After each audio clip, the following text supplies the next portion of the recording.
Oi pessoal, tudo bem com vocês? Esse é mais um vídeo do canal Oficina de Espiritualidade e nesse falaremos sobre o futuro do Espiritismo. Antes de mais nada, é necessário, de acordo com o pensamento de Allan Kardec, estabelecermos os períodos que Allan Kardec concebia para a divulgação da doutrina espírita, para a divulgação e pesquisa da doutrina espírita. O primeiro período foi o período da curiosidade, no qual aquele Allan Kardec inteira-se do fenômeno das mesas girantes, daquela mediunidade ostensiva que já tinha acontecido nos Estados Unidos e agora acontecia em toda a Europa. Então Allan Kardec, se inteirando desse fenômeno, começou então a pesquisar a respeito das leis que regem o mundo espiritual e começou a formar um código de doutrina. No outro período que ele relata é o filosófico. Ele se inicia com a edição, com o lançamento da primeira edição de O Livro dos Espíritos. O terceiro período foi o período da luta. Visto o Espiritismo já ter um corpo filosófico representado sobretudo pelo Livro dos Espíritos, ele já começava a incomodar aquela zona de conforto ideológico que vivia a Europa na época de Kardec. Então é natural que se levantasse revolta, que se levantasse vários ataques contra o Espiritismo. E esse período Allan Kardec chamou de luta porque seria o período em que o Espiritismo se estabeleceria na sociedade como uma doutrina autônoma, como uma proposta nova. E ele culmina com o Auto de Fé de Barcelona. No próximo período nós temos o religioso, que se confunde com o lançamento do Evangelho segundo o Espiritismo, que basicamente foi uma outra proposta de visão do Evangelho de Jesus, na qual Allan Kardec retirou a essência do pensamento de Jesus, que é o autoconhecimento e a transformação moral, e deixou os aspectos secundários para outras oportunidades de estudo, como foi na Gênese, por exemplo. E o outro período seria o período intermediário porque ele seria o antecessor do período de renovação social, que seria o último período, o período em que esses princípios esposados pela doutrina espírita, demonstrados por ela, seriam aceitos por toda a sociedade. Bom, isso é de uma forma bastante sintética, bastante resumida, para que nós possamos entender o pensamento de Kardec em relação a esse progresso que o Espiritismo faria até então na sociedade. A meta dele era para que as coisas acontecessem de uma forma mais rápida, e isso ele estabeleceu para a França. E, logicamente, que o Espiritismo, na visão de Kardec, até mesmo pelas comunicações mediúnicas, ele se abrangeria para todo o mundo. Mas acabou que o movimento tomou outras feições no Brasil e pelo mundo afora. A gente sabe que o século XX passou por duas grandes guerras, a Primeira Grande Guerra e a Segunda Guerra, também chamadas Guerras Mundiais, o que porventura, e a meu ver, atrapalhou muito esse processo de progresso da doutrina espírita. E agora a gente entra basicamente no nosso tema, que é o futuro do Espiritismo. O que vai acontecer com o Espiritismo ao longo desse século XXI e nos séculos posteriores? É o que a gente vai abordar. Tem uma comunicação muito interessante de um espírito que preferiu não se identificar, e está contida na Revista Espírita. Eu vou lê-la e nós vamos fazer algumas considerações que eu acho bem pertinentes em relação ao tema, ok? Diz a comunicação: o Espiritismo é chamado a desempenhar imenso papel na Terra. Ele reformará a legislação, ainda tão frequentemente contrária às leis divinas, retificará os erros de história, restaurará a religião do Cristo, que se tornou, na mão dos padres, objeto de comércio e de tráfico vil, instituirá a verdadeira religião, a religião natural, a que parte do coração e vai diretamente a Deus, sem se deter suas franjas de uma sotaina ou nos degraus de um altar.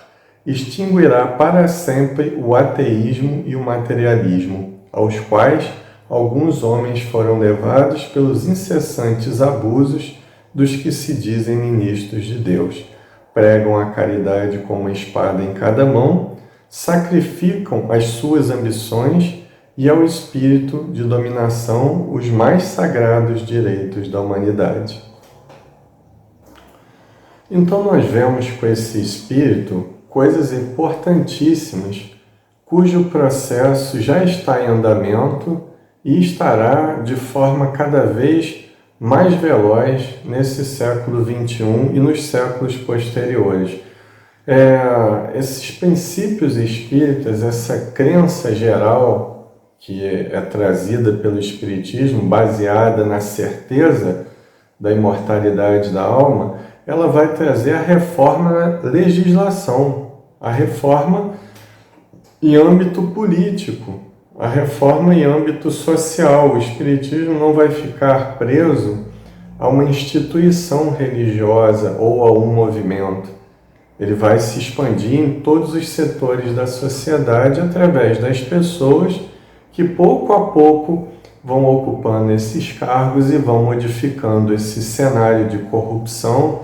Eu não falo aqui de nenhum partido em especial, esse cenário de injustiça, esse cenário de descaso daqueles que assumem o poder público. Então, ele reformará essa legislação.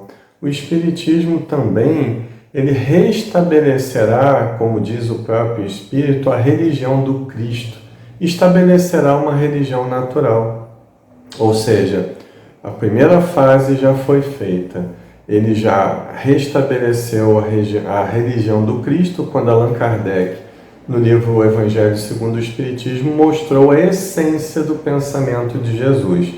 Vale lembrar que o Evangelho segundo o Espiritismo é apenas um esforço de Kardec para nos mostrar uma diretriz geral. Ele não esgota todas as possibilidades dos trechos dos Evangelhos que foram abordados por Allan Kardec. Isso é muito importante a gente falar. Mas é a partir dessa restauração do pensamento do Cristo é que se estabelecerá, como o próprio Espírito disse, uma religião natural, ou seja, uma religião onde você não precise mais de dogmas, de instituições, de sacramentos, não. Ela virá diretamente do coração, das profundezas da tua alma. A metáfora do coração é que o Espírito usa para exprimir essa sinceridade de crenças, onde todos vão se esforçar por serem pessoas melhores e adquirirem, independente das suas crenças específicas, o desenvolvimento de espiritualidade.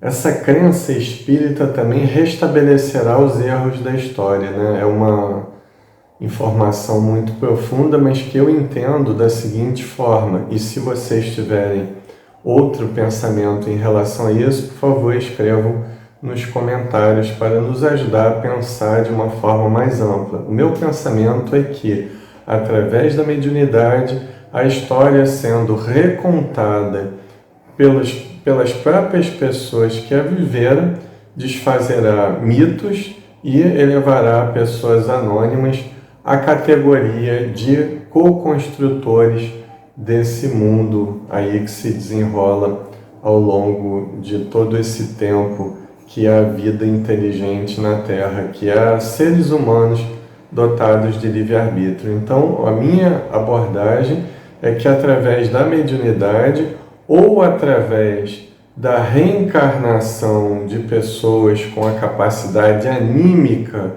para mudar esses modelos de estudo da história e auxiliados pela mediunidade, terão assim promoverão uma retificação desses valores que nos são dados hoje em dia nos livros didáticos ou abordados por autores vários. E, por fim, essa doutrina extinguirá o materialismo e não somente esse materialismo pregado em âmbito científico, mas o materialismo em termos de religião, melhor dizendo.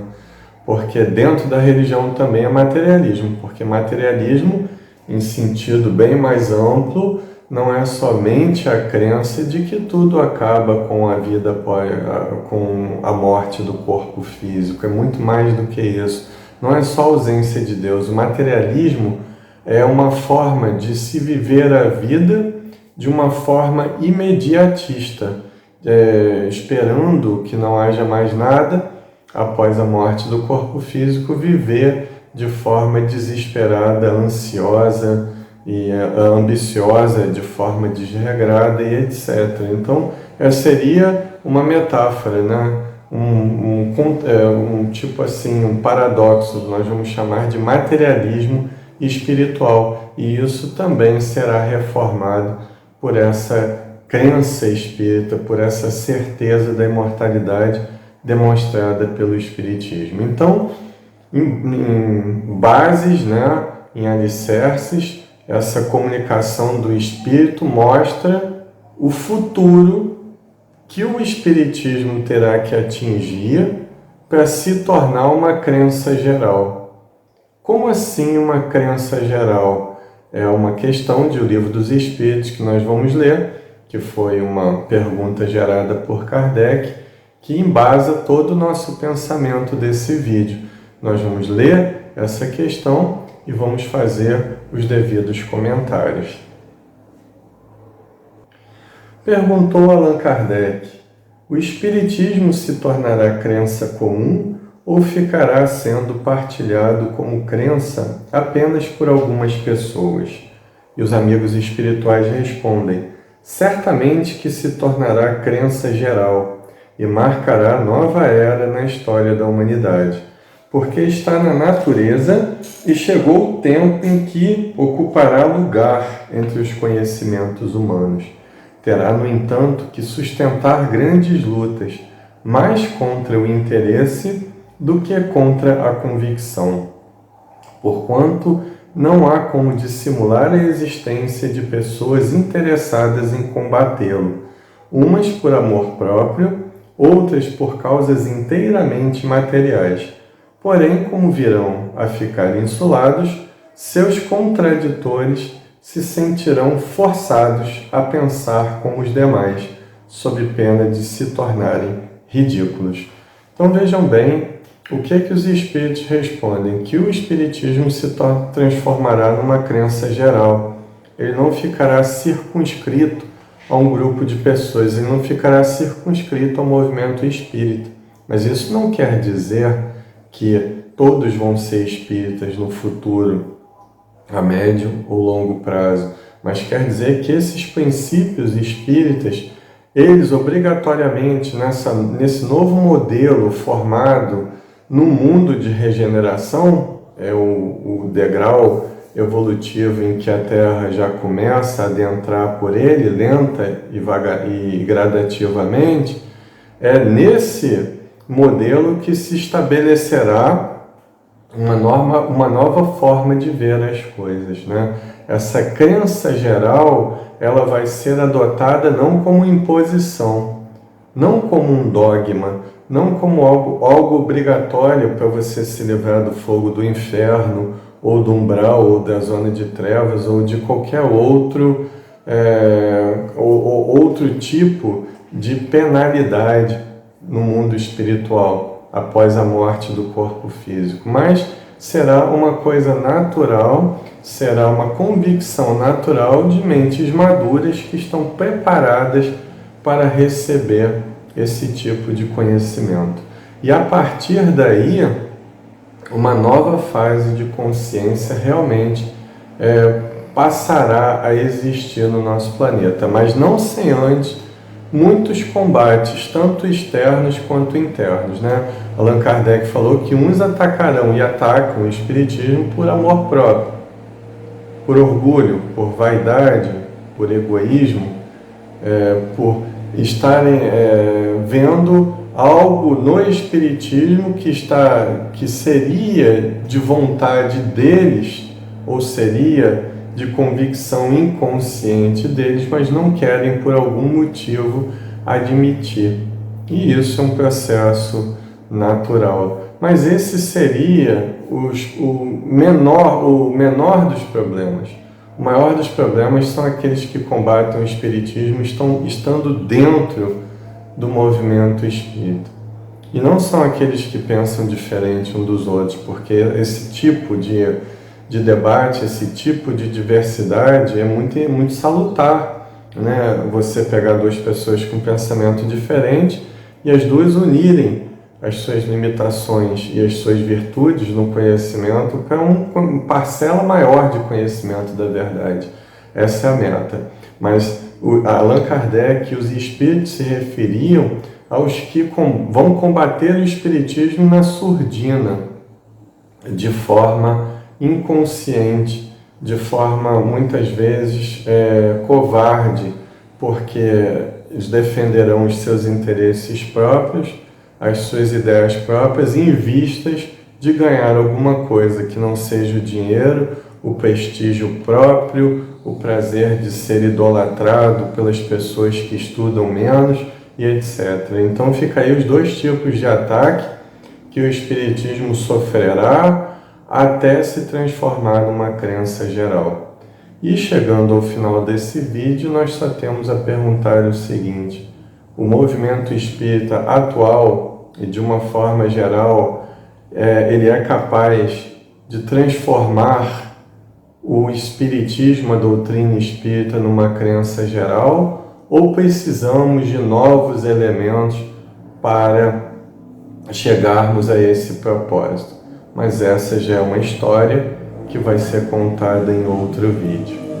Se você gostou desse vídeo, inscreva-se no nosso canal. Se você já é inscrito, aperte o botão do sino ao lado do botão de inscrição para receber notificações a respeito de vídeos novos.